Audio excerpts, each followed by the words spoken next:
Emily and I had woven our lives together over 8 years in the quiet suburbs of Denver, Colorado. From late-night study sessions in college to our cozy ranch-style home with a view of the Rockies that always took my breath away. She was the woman who could light up a room with her smile, the one who'd surprise me with notes in my lunch during tough weeks at the engineering firm. When she told me she was pregnant last winter, it felt like the pinnacle of everything we'd built. We brainstormed names over hikes. Ethan for a boy, Mia for a girl. I sketched blueprints for the nursery, painting the walls a soft blue, envisioning our child growing up under those peaks. I even bought a tiny pair of yellow booties the day she showed me the positive test, tucking them in the drawer like a promise. Then the call shattered it all. I was on a 3-day business trip in Seattle when her voice came through the hotel phone, trembling. "Jake." I slipped on that loose rug at the top of the stairs. "The baby, our Mia, she's gone." I caught the first flight back, held her as she cried into my chest at the ER. "Miscarriage from the impact," the doctor explained. Family rallied. Friends sent flowers. Emily shared online memorials, poignant videos, captions like, "Our little Mia, lost too soon," clinging to Jake in the storm. Everyone saw her as the pillar of strength, her charm so disarming, her tears so perfectly timed that no one questioned the story. She had always been the one people trusted, the friend who remembered birthdays, the sister who listened without judgment. Subtle social influence did the rest. A well-placed sigh here, a concerned glance there, and suddenly I was the one grieving wrong. No one asked for medical records. No one pressed for details. "Grief is private," they said. Emily made sure it stayed that way. She remained loving on the surface, soft kisses in the morning, planning recovery, getaways. But the manipulation seeped in. "You're being too controlling with my schedule," she'd say when I asked about her extended hours at the ad agency. "Your grief is making you paranoid. Maybe you need more therapy." Friends echoed her. "Emily's holding it together for both of you, Jake.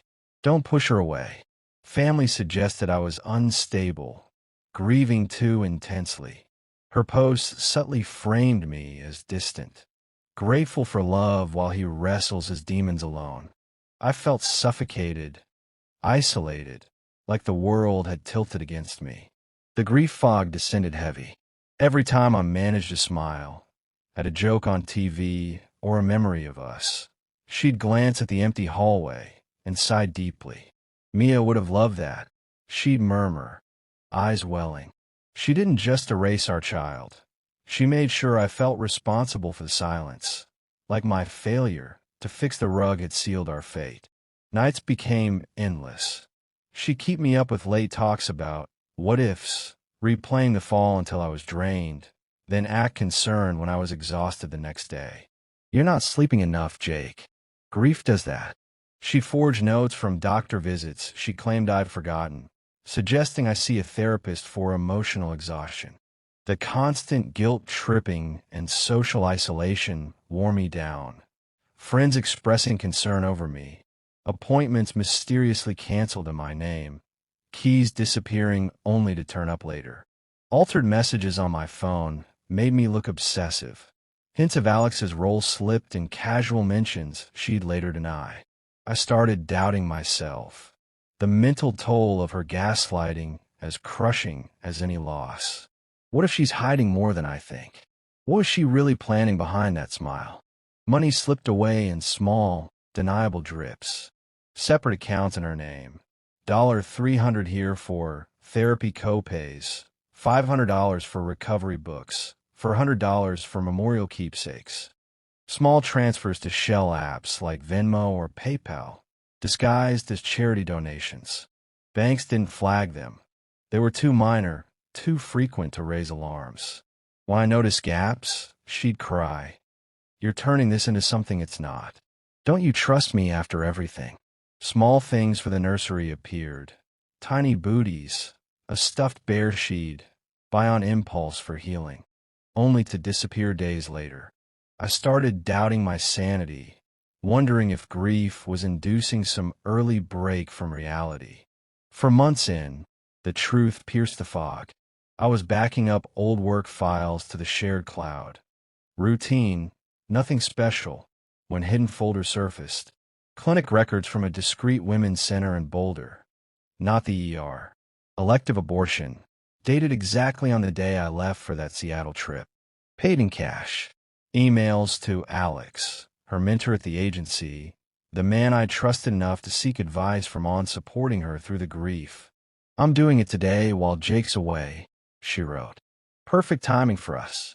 Secret messages, her pouring out love for him, siphoning our savings for their escape. The ultrasound, a manipulated stock image with discrepant dates she'd overlooked. Photos she'd sent Alex. Her at the clinic, smiling in selfies. A hidden voicemail to him. "It's done. No more Mia holding us back. No accident. Just a stage tumble down a few steps to explain the recovery." Years of lies because she craved another life.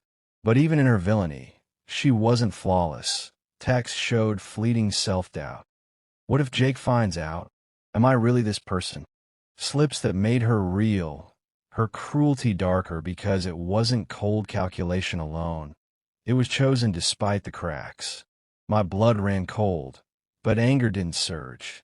The engineer in me took over, analyzing her like a structural flaw on a bridge, one that needed methodical deconstruction. No outburst. I documented. Timestamps, screenshots, quiet audio of her gaslighting rants saved on a secure drive. Hired a forensic accountant discreetly. Trails of the theft. Witnesses from friends she'd subtly poisoned against me. While she cuddled up at night, still affectionate, I fortified. Solo therapy rebuilt my shattered self. I stabilized finances, quietly opening separate accounts, encouraging her to invest more in the Mia charity with non-refundable deposits on a dream condo retreat, she and Alex eyed. She poured in thousands, thinking it secure. Publicly, I remained the devoted husband, attending events arm in arm, acting unaware. But I sowed seeds of implosion. A thank you note left at Alex's office for supporting Emily through her recovery means the world. His wife found it, started digging, divorce papers followed, her taking everything. Alex unraveled, blaming Emily in frantic texts I monitored. A work mishap where he lost a big client. Whispers I'd planted anonymously. Friends noticed inconsistencies in her stories. One quietly investigating the charity after I mentioned offhand it seemed underfunded. Family started doubting her charm, small privileges slipping. Invitations canceled, opportunities drying up. She'd cry to me, "Why is everything falling apart?" I'd hold her. "Just a rough patch, Em. We'll fix it." But tension mounted. A near miss when she almost found my secure drive during a helpful closet clean. I distracted her with a hug, heart pounding. Another time, her self-doubt surfaced. A vulnerable moment where she confessed feeling lost, almost making me pity her, until I remembered the voicemail. The moral dilemma hit. Was I becoming her? I paused to pay back but pushed on. For months, I let the seeds grow, watching her unravel slowly, piece by piece. It started with small cracks, her smile faltering at dinner parties, eyes darting when friends asked innocent questions about the charity. "It's coming along," she'd say, voice a little too high, hands fidgeting with her napkin. I saw the stress lines etch in her face, the way she'd snap at minor things, like a delayed coffee order, then catch herself and force a laugh. Alex's divorce hit her hard. She'd come home late, eyes red, muttering about work stress, but I knew from the clone text she was begging him to stay, promising it'll all be worth it soon. He grew cold, accusing her of ruining his life, and she'd pace the kitchen at night, whispering to herself, "How did this happen?" I felt a twisted mix of satisfaction and pity, her vulnerability peeking through, making her downfall feel more human, more tragic. But then I'd remember the voicemail, the stage fall, and push on. As weeks turned to months, the isolation deepened. Friends stopped calling. First one, then another, citing busy schedules. But I knew from overheard conversations they'd started piecing together the inconsistencies I planted. Her sister pulled away after a casual chat where I mentioned the charity's odd finances. Emily confronted me once, voice shaking. "Why did you tell her that? She thinks I'm hiding something." I shrugged innocently. "Just chatting him. Didn't mean anything by it." At work, opportunities vanished, a promotion delayed, clients reassigning projects after anonymous tips about office distractions. She'd come home defeated, collapsing on the couch. "I don't understand. Everything's falling apart." Her self-doubt amplified. She'd stare at old photos of us, whispering, "We were happy, weren't we?" But the charm that once shielded her now cracked under scrutiny, her perfect facade chipping away. The moral weight pressed harder as I saw her truly break. One night, she broke down in tears over dinner, admitting, "I feel like I'm losing everyone, even you." Her hands trembled, eyes pleading for the comfort I had once given freely. I held her, stomach twisting. Was this justice or cruelty? I almost stopped then, almost revealed everything to end her suffering. But the memory of my own fog, the endless nights of doubt she'd engineered, steeled me. I pushed on, knowing the full reckoning was coming. Finally, after nearly a year of quiet erosion, her social circle shrunk, career in tatters, Alex long gone. The takedown crested at a Mia Foundation charity dinner I organized. Elegant affair at a mountain venue. Elite's circle invited, including Alex and his soon-to-be ex. No drama planned, just a tribute video, starting with our photos, her memorials, fading into time-stamped clinic footage, ledger of siphoned funds, her emails to Alex. It played silently as dessert arrived. No words from me. Gasps rippled. Eyes turned. Emily's composure cracked. She scrambled for her phone, fingers shaking, whispering frantic denials to no one, face flushing as the room's attention shifted from sympathy to stunned silence. The air thickened with murmurs, my sister whispering, "Oh God, is that real?" A friend across the table stood up, mouth agape. "Emily, what is this? The clinic? The money?" Alex bolted from his seat, knocking over a glass, his face pale as he muttered, "This isn't she lied to me too." Emily's hands trembled on the tablecloth, her voice breaking as she stammered, "It's not what it looks like. Jake, tell them it's a mistake."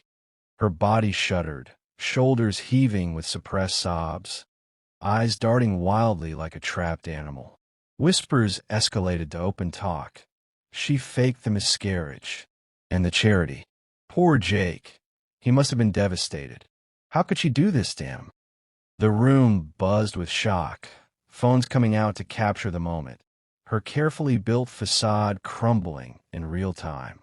I felt a cold satisfaction mixed with a lingering ache, watching her world fracture, the way mine had, but this time I was the architect.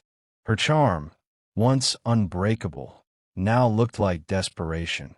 She clutched at a napkin, knuckles white, as the elite crowd she'd courted turned away in disgust. She showed up at the house the next day while I packed her things, boxes of clothes, shoes, the small things she'd left behind. She tried to scream, to lie, to blame Alex, tears streaming. I didn't argue. I simply handed her a single piece of paper, the bill of sale for the new rug I'd installed the week before. "I finally fixed the rug, Emily," I said quietly. Turns out, it wasn't the rug that was the safety hazard. It was the foundation.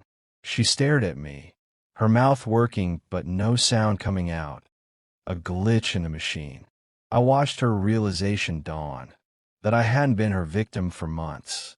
I had been her landlord, and her lease on my life had just expired. I closed the door, the click of the deadbolt sounding like a gavel. Later, During the garage sale in the driveway, I watched her from the window. She was selling a pair of yellow booties to a neighbor for a quarter. The neighbor patted her hand, still believing the charity lie, and Emily had to swallow her scream and say thank you. That quarter was all that remained of her 8-year investment in my destruction. I spent that Sunday in the nursery. I didn't just paint it. I stripped the room to the studs. Long, jagged strips of blue wallpaper peeled away under the scraper, the sound echoing like tearing fabric, paralleling the way I had torn her life apart. I needed to see the bones of the house. I needed to know that beneath her soft blue paint, the wood was still honest. The Mia ultrasound is at the bottom of the box in the shed, tucked under a pile of rusted tools. I keep it there because every engineer needs to remember their greatest mistake. I mistook a facade for a load-bearing wall. The silence in the house is different now. It's no longer heavy with the ghost of a child who never existed. It's light with the absence of a woman who never was. The Rockies are cold today, white-capped and indifferent. I sat on the porch with a simple cup of tea. No fog, no chamomile, no honeyed lies. Just water and heat. Clean, clear. For the first time in years, my mind is quiet. I feel relief like sunlight after endless rain. Deep, steady, almost unfamiliar. I wonder briefly where she is right now. That dingy studio across town, scrolling through old photos, or staring at the ceiling wondering how it all collapsed. But the thought passes without ache. I don't need to know. I don't need to care. Now, I'm rebuilding. Morning star with runs along the trails, the crisp air filling my lungs like a fresh blueprint. I've reconnected with old friends over coffee, joined a hiking group where laughter comes easy, no shadows attached. The house feels like mine, bookshelves filled with novels I always meant to read, a workshop in the garage for projects that spark joy, not obligation. Therapy sessions have become less about survival and more about growth. And I've even started volunteering at a real charity, helping families through genuine loss.